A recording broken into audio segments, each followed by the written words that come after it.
does the soul go after death?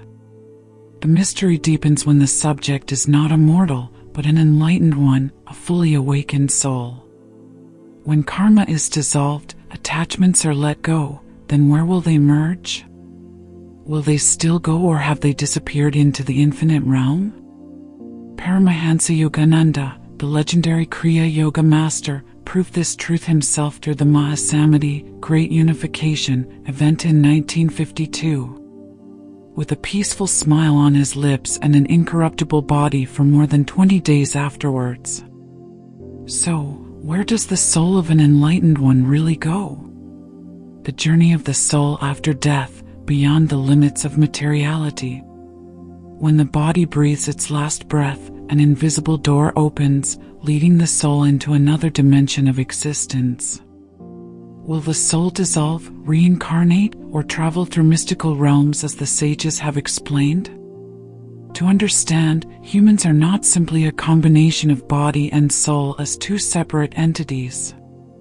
Between them is a much more sophisticated and complex system, described in detail by classical Vedanta and yoga philosophy through the concept of koshas, sheaths or coats.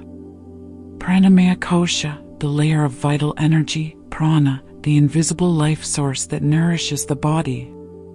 Manomaya kosha, the layer of emotions and thoughts, where all delusions and emotions arise. Vijnanamaya kosha, the layer of wisdom and discrimination, the ability to perceive and reason. And deeper still is Anandamaya kosha, bliss layer, the coat together with karmic sheath, where the imprints of all actions, the seeds of destiny are kept. When death comes, only the grossest part, the physical body, disintegrates. The subtler part, often called the astral body or causal body, will continue to exist and begin a new journey, depending on the level of purification and awakening of that soul. The three realms after death, insights from Yoga and Yogananda. According to the ancient teachings and experiences of Yogananda, the soul's journey after death is often divided into three main levels of realms in the subtle dimension, astral plane. 1. The lower astral plane. This is the first transit station for souls that still contain many karmic attachments and gross emotions, anger, desire, greed, resentment, or unresolved worldly habits. Yogananda likened this place not to a realm of punishment, but to a school of purification that helps souls directly recognize the consequences of their actions. Here, the lack of inner harmony is exposed, promoting self-awareness and purification. 2. Middle astral plane. When the soul has let go of most of its gross karmic burden, it will move to the middle astral plane. Here, consciousness begins to restructure, becoming more aware of its separation from the physical world. The soul experiences a clearer light, receiving inner lessons through intuition, symbolic images, and profound, instructive dreams. This is where the light enough souls prepare for the next reincarnation or complete unfinished lessons before returning to the physical world. 3. Causal plane. This is the realm of almost complete liberation from karma. Here, the soul is no longer bound by clear form or human emotional experiences. Consciousness gradually dissolves into the universal light, but still retains a pure essence like fragrance, a pure I concept, devoid of ego. Yogananda describes the astral plane as a world more radiant than any sunrise on earth, where man does not speak with his mouth, but communicates with the pure energy of thought. But the biggest question remains, does an enlightened one who has transcended karma, transcended all ego, still have to pass through these planes? Mahasamadhi, the ultimate ritual of the free soul. In the ancient yoga traditions, there is a sacred concept reserved only for souls who have reached the ultimate awakening, Mahasamadhi, Great Unification. Mahasamadhi is not a conventional death. It is a conscious ritual, a deliberate choice of the completely liberated soul to leave the physical body in a state of complete union with God, cosmic consciousness. According to Paramahansa Yogananda, Mahasamadhi is the moment when the soul cuts the last thread that connects it to the material world, not through illness, not through physical incapacity, but through a conscious and active choice. Mahasamadhi is the undeniable sign of a soul that has completely liberated itself from the cycle of birth and death. A practitioner who has completely merged with the universal light, Brahman/God. A master who has transcended all bonds of karma, of the body, of the law of birth and death. For the enlightened ones, death is just a transition state from a finite form to a boundless formlessness. They do not leave because the time has come, but because their journey of service has been completed, their mission has been accomplished. The enlightened soul, beyond limits, infinite existence. This is not just a question about life after death. It is a question about immortality, about the ultimate freedom of the soul, and is the core wisdom of all great spiritual traditions. When an enlightened one, a soul completely freed from the illusion of ego, karma, and the cycle of birth and death, leaves the physical body, what actually happens? Do they dissolve completely into the infinite void? Or do they still exist, but in a transcendent field of consciousness, no longer limited by form or space? The profound insights of Paramahansa Yogananda, along with the teachings of ancient Indian masters, have revealed this mystery, pointing out three main possibilities after the passing of an enlightened one. 1. Dissolution into Brahman, dissolution into pure light. In the Upanishads, the ultimate state of liberation is called moksha, permanent liberation from the cycle of birth and death. Yogananda explains this as the return to God, no longer a finite individual, but pure light, formless, boundless, merging into the infinite. Imagine the soul as a tiny drop of water. Moksha is the moment when that drop of water no longer perceives I am a drop of water, but completely dissolves, becoming one with the ocean of universal consciousness. This is a state beyond all dualities, no more I, no more other, no more path or destination. In the Bhagavad Gita, Lord Krishna makes the bold 2, existing in a higher consciousness, to serve silently. However, not all enlightened ones choose to disappear completely at once. Spiritual history records many great teachers, such as Mahavatar Babaji, Lahiri Mahasaya, or Yogananda himself, who have spoken of maintaining a subtle part of their consciousness in the higher realms to continue serving sentient beings. This service does not take place on the physical plane, but through intuitive guidance, through deep meditative intuitions, revelatory dreams, or simply a field of peaceful energy that radiates in spiritual silence. Yogananda taught, a master may be liberated, but out of infinite love, he chooses to remain in a form of light, to become a silent companion of those who sincerely pray and seek the truth. The realm in which they exist is not heaven in the conventional sense. It is a supreme energy field, beyond all concepts of form, where every vibration is as pure as the sunlight that penetrates your soul in moments of deep meditation. If you have ever felt a deep, nameless peace, if for a moment you suddenly fall into a state of stillness that no one can teach or give you, that may be the moment you are touching the invisible presence of the liberated souls, the supreme beings who are still alive, still loving and guiding in silence. 3. Intentional rebirth, returning in awareness, avatara. Some enlightened beings choose to return to the world not because of karma, but purely out of infinite compassion for the deluded humanity.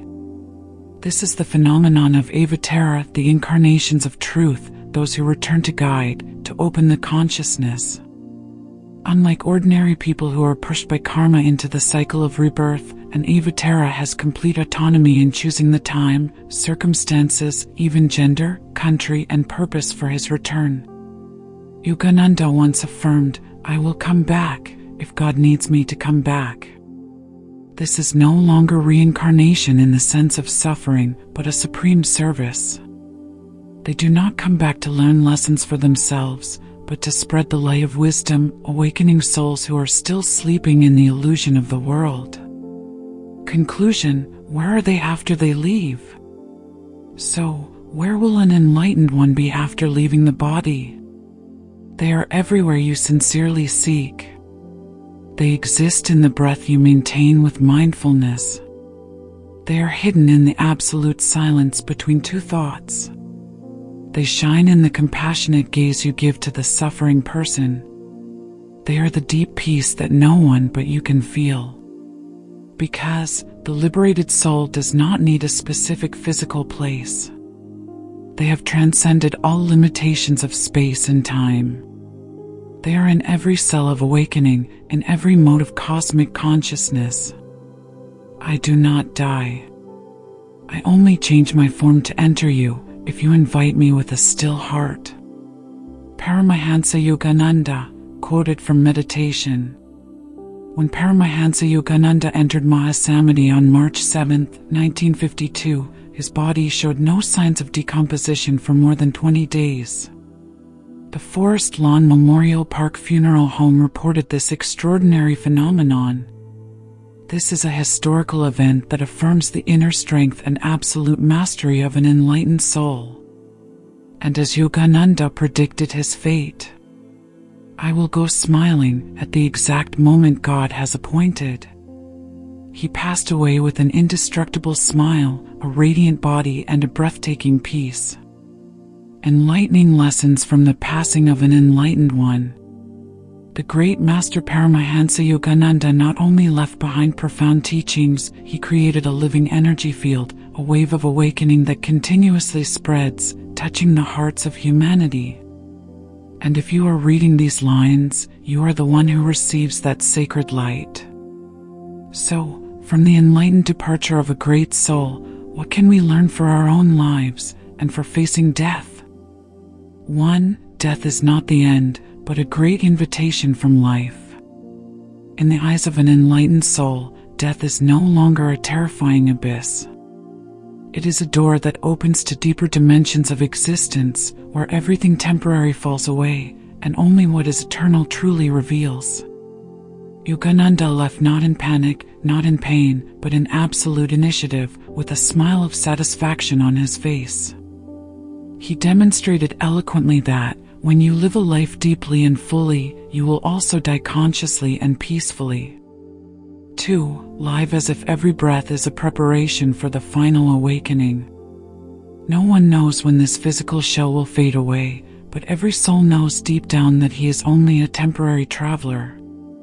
So why don't we start living as people who are preparing for Mahasamadhi, not with fear of the end, but with serenity, wisdom, and the effort to purify each present moment? A life of constant meditation, of living mindfully in each moment, and of spreading unconditional love, that is the most beautiful preparation for the moment of eternal transformation. 3. Meditation, not to escape life, but to understand and transcend life. Yogananda did not teach meditation to seek out high-energy experiences, or to open the chakras as some people misunderstand it. He taught meditation so that you realize your true self, beyond all social definitions. Let go of all attachments to form, to the false I. And finally, merge into the endless flow of the true self, even while you are still living in this world. You do not have to wait until the last moment of your life to realize that you are light. You can begin with this very breath, this very moment. For the death of a master is an urgent call to the world, come back within. We do not need more complicated teachings or elaborate rituals. The key is to practice the simplest truths. Breathe mindfully, feel alive in every moment. See others as souls on their own journey. Practice forgiveness, letting go, and unconditional love. And every day, ask yourself deeply, who am I, before my name, my role, and my life story? When you live with that question, with genuine curiosity about your own nature, walk the path of light that the masters have outlined. 5. Live as a free spirit, not a temporary role. You are not your career. You are not your age.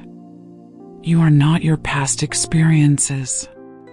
You are an eternal soul, temporarily inhabiting this body, learning to love deeply, learning to let go of illusions, and learning to remember that you have never been apart from the divine source, God. A conscious death is the culmination, the natural outcome of a life truly lived, a life filled with awareness and love. Paramahansa Yogananda. Conclusion: one candle will light 1,000,000 more candles. The light of Yogananda's miraculous passing is still burning brightly within you.